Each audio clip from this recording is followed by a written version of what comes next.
Senang bertemu kalian kembali.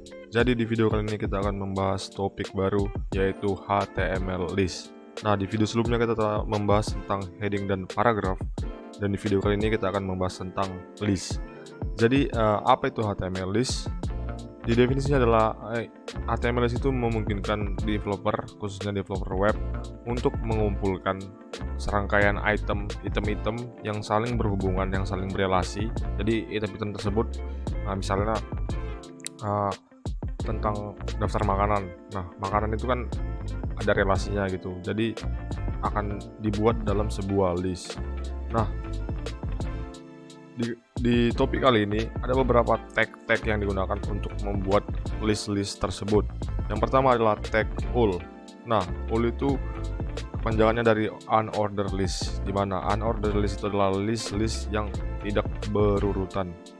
Yang kedua, tag all ini akan menggunakan tag li untuk membuat listnya. Nanti kita akan praktikan di Visual Studio Code di codingannya. Lalu yang ketiga ada setiap list item ditandai dengan lingkaran hitam kecil secara default. Jadi list-list yang kita buat, daftar yang kita buat, itu akan ditandai dengan lingkaran hitam kecil di sebelah kirinya secara default. Lalu ada tag all yang berarti order list, kebalikan dari unordered list, di mana list ini dibuat secara berurutan. Nah, sama seperti all juga, dia akan menggunakan tag li untuk membuat list-listnya. Dan setiap list item itu akan ditandai dengan angka secara default. Lalu yang terakhir ada tag dl, yang dimana berarti description list. Nah, description list itu nanti akan menggunakan tag dt, yang kepanjangannya adalah description term, dimana itu nanti adalah istilah-istilah atau nama, dan description data itu nanti akan menjelaskan dari term-term yang kita buat nanti. Nah, kalau kalian masih bingung, kita akan jelaskan di Visual Studio Code-nya di codingannya. Oke. Jadi yang pertama ada list unordered list, dimana ini mempunyai opening tag dan closing tag. Kita buat komentar unordered list. Seperti yang di definisi kedua tadi, ini akan untuk membuat list-listnya akan dibuat tag li. Kita buat sebanyak 3. Ctrl C Ctrl V aja. Kita buat item 1, item 2, dan item 3. Lalu kita buka di browser dan kita cek hasilnya. Nah, seperti yang sudah dijelaskan sebelumnya, bahwa secara default akan ditandai dengan lingkaran hitam kecil pada setiap item yang kita buat. Nah, itu sesimpel itu untuk unordered list. Lalu ada order list,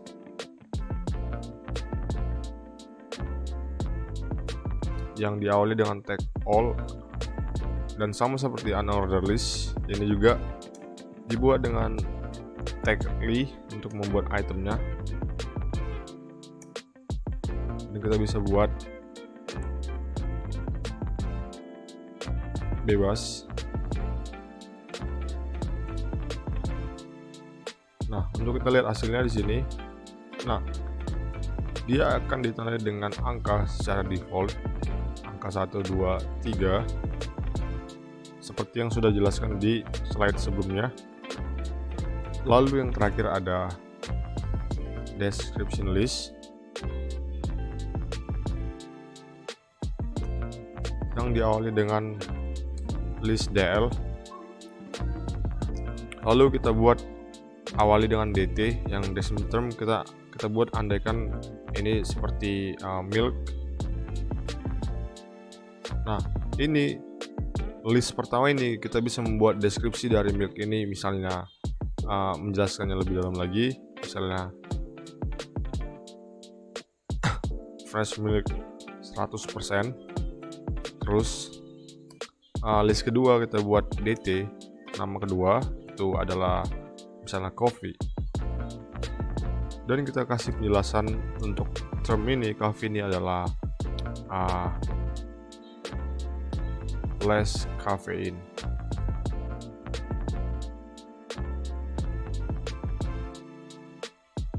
Nah, setelah kita lihat hasilnya di browser, bentuk less caffeine list seperti ini. Ada milk dengan description-nya, ini adalah fresh milk 100%, terus ada coffee, itu adalah less caffeine, coffee less caffeine. Jadi kita bisa membuat sebuah list yang memiliki deskripsi di dalamnya. Oke, jadi yang ketiga itulah yang telah kita bahas dalam HTML list ini. Nah, untuk di order list, untuk tambahan, kita juga karena ini bisa defaultnya secara angka, kita bisa mengganti tipenya dengan membuat type. Ada pilihan di sini, yaitu ada 1 A, terus ada I besar, ada I kecil. Kalau kita buat dari A, maka akan dibuat seperti ini, A dan B dan C. Kalau kita buat dari I kecil, maka akan dibuat dengan seperti ini, I double I triple I. Nah, untuk yang angka, kalau kalian lihat di sini kan dimulai dari 1, 2, dan 3. Kita bisa menentukan awal angka dari list yang kita buat tadi dengan atribut yang bernama start. Lalu bebas kita mau buat dari mana, mau dari 2, dari 3, dan seterusnya. Contohnya dari 4, maka ini akan diurutkan dari 4 sampai ujung dari item list yang kita buat, 4, 5, 6, karena ada 3 item yang kita buat. Setelah itu ada atribut lainnya, seperti kita buat ini, reverse ini adalah untuk membalikkan urutan list yang kita buat tadi, maka akan menjadi seperti ini. Yang awalnya 4, 5, 6, dia akan menurun 4, 3, 2. Kalau kita buat startnya dari 2 misalnya,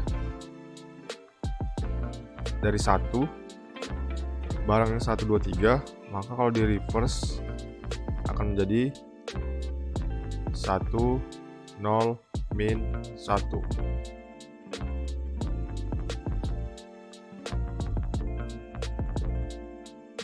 Nah, kalau dia memakai startnya 1, kita memakai atribut 1, kita reverse, maka dia akan membuat dari yang awal, yang mulainya 1 itu akan turun ke bawah sebanyak 3, 1, 0, min 1. Nah, andaikan kita nggak buat start ini secara default, kan secara default mulainya dari 1. Nah, kita nggak buat reverse dulu, kita perhatikan baik-baik, 1, 2, 3. Kalau kita reverse jadi 3, 2, 1. Nah, kalau kita memakai start, perhatikan perbedaannya. Kita mulai dari 1, kita reverse, ini artinya dia menurun. Kan tadi awalnya naik 1, 2, 3, ini akan menurun sebanyak 3. Jadi dari 1, 0, min 1. Perhatikan perbedaannya. Tadi kan tanpa start kita buat kan 1, 2, 3, terus kita balikkan jadi 3, 2, 1. Nah, ini reverse 1, 2, 3, dia nggak naik 1, 2, 3, tapi waktu dia reverse jadi 1, 0, min 1. Kita buat misalnya dari 5, dia akan turun 5, 4, 3. Tapi kalau nggak kita buat reverse jadi 5, 6, 7. Nah, tadi kan reverse kan turun dia 5, 4, 3. Kalau dia nggak reverse 5, 6, 7. Nah, itu saja penjelasan dari HTML list ini. Kalian bisa pelajari lebih dalam lagi di internet, dan aku sudah menyampaikannya sesimpel mungkin, sesederhana mungkin. Ada tiga bentuk list yang ada di HTML list. Dan sekian topik kali ini, semoga bisa membantu kalian semua untuk mengenal elemen HTML yang digunakan. Sampai jumpa di video berikutnya. Jangan lupa untuk Subscribe channel ini jika kalian suka, dislike jika tidak. Cheer up.